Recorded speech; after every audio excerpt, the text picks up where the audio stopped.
नमस्कार, battle of Bengal में आप सभी का स्वागत है। आपके साथ मैं हूं खुशबू। पश्चिम बंगाल में विधानसभा चुनाव हो रहे हैं और वहां पर हिंसा का दौर लगातार जारी है। वहां पर तमाम बीजेपी नेताओं पर हमले हो रहे हैं, गोलीबारी हो रही है। इसी पर बातचीत करने के लिए हमारे साथ स्टूडियो में मौजूद हैं कैपिटल टीवी के editor in chief doctor Manish Kumar. Doctor साहब, बहुत बहुत स्वागत है। धन्यवाद। डॉक्टर साहब, लगातार वहां पर हिंसा का दौर जारी है, ये सब क्यों हो रहा है?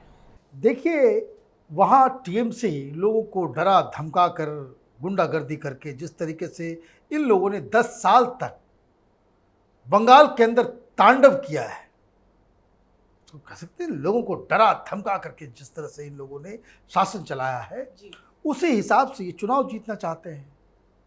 अब ये हिंसा क्यों हो रही है इसके ऊपर मैं आऊँगा, लेकिन एक दो बातें जो अभी रिकॉर्ड करने आए हम लोग, तो उसके पहले टीएमसी की तरफ से ये ऐलान किया गया कि ममता बनर्जी अब कोलकाता के अंदर वो रैली नहीं करेंगी।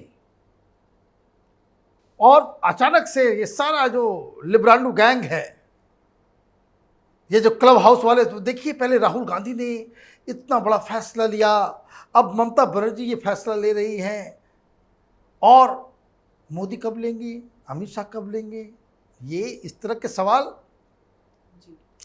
अरे भाई, राहुल गांधी ने इसलिए लिया कि वहाँ कांग्रेस पार्टी न 3 में है न 13 में है। हार जीत से क्या लेना देना राहुल गांधी को?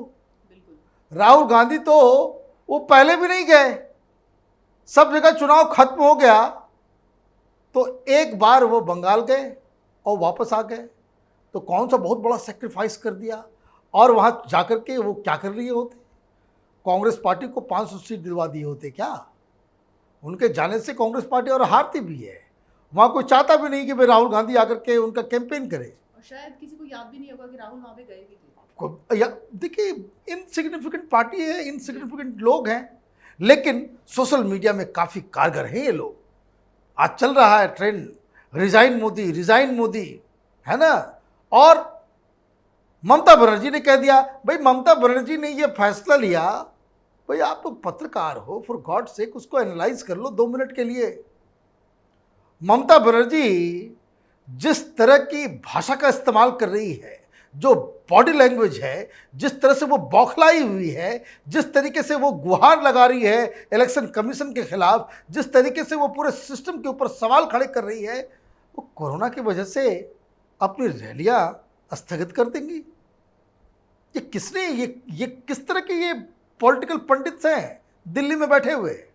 दरअसल ममता बनर्जी के रैलियों में लोगों की संख्या कम हो गई और इसीलिए वो अब ये काम करने से हिचक रही है। तो वो क्या नाम दे देगी? तो वो नाम दे देगी कि भाई हमने कोरोना की वजह से रैली नहीं की।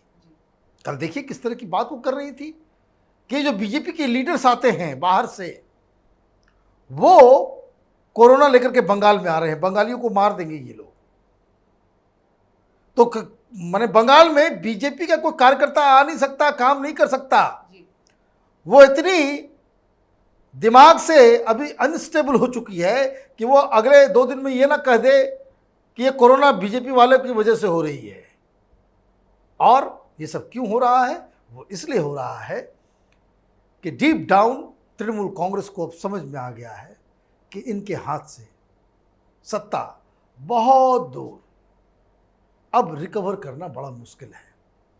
और इसलिए आपने जो सवाल किया कि ये क्यों हिंसा हो रही है, ये हिंसा इसी वजह से हो रही है कि इनको लग रहा है कि बीजेपी ने उनका खेला कर दिया, उनके साथ क्या हो गया, खेल हो गया, और इसलिए ये हिंसा पे उतारू हैं।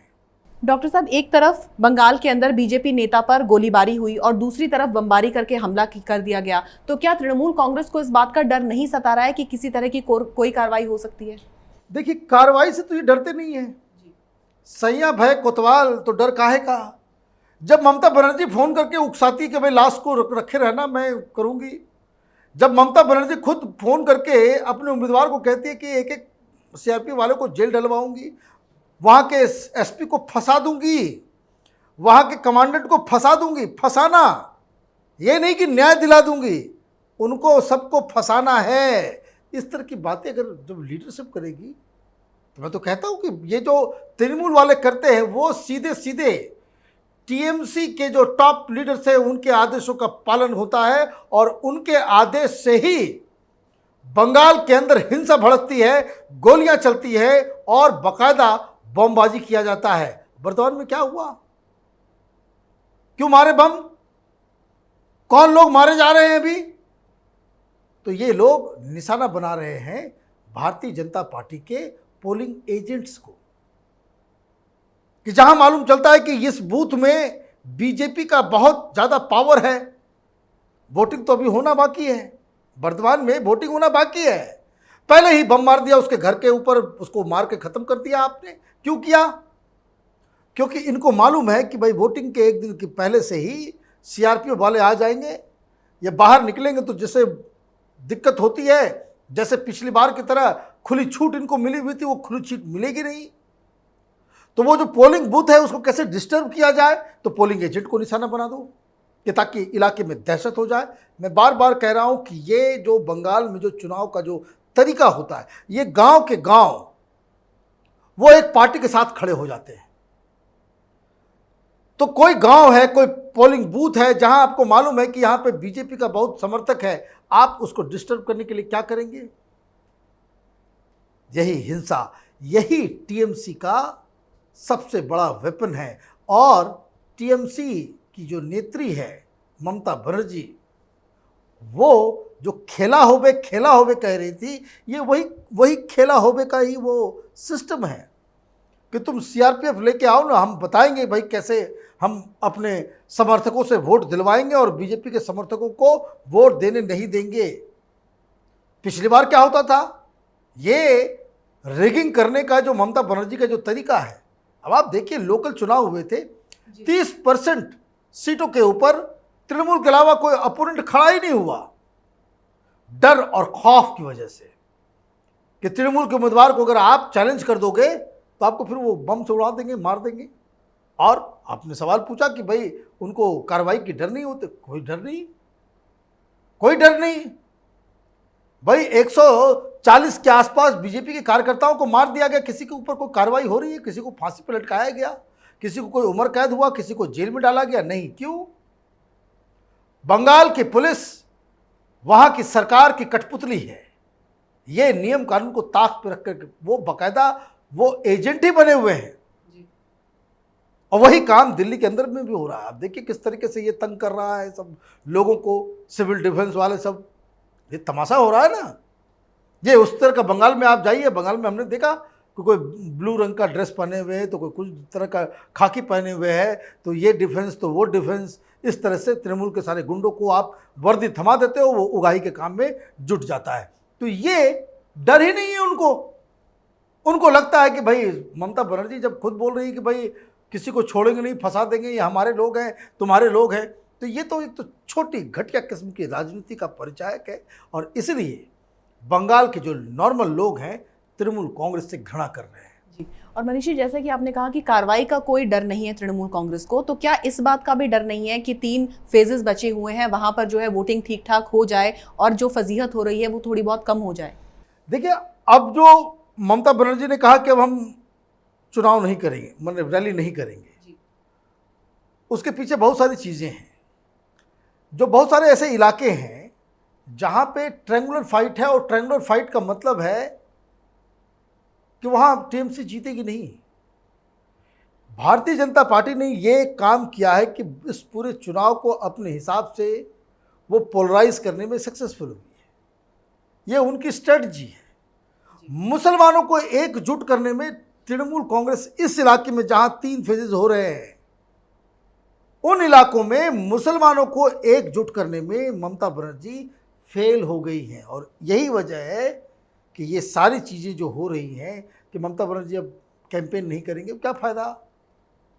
और ये लोग सारे लोग जो हैं वो, अब देखिए, अब आज उन्होंने क्या कह दिया, उन्होंने कह दिया कि भाई ये जो कोरोना फैल रहा है वो मोदी फैला रहा है, मोदी रिजाइन करो।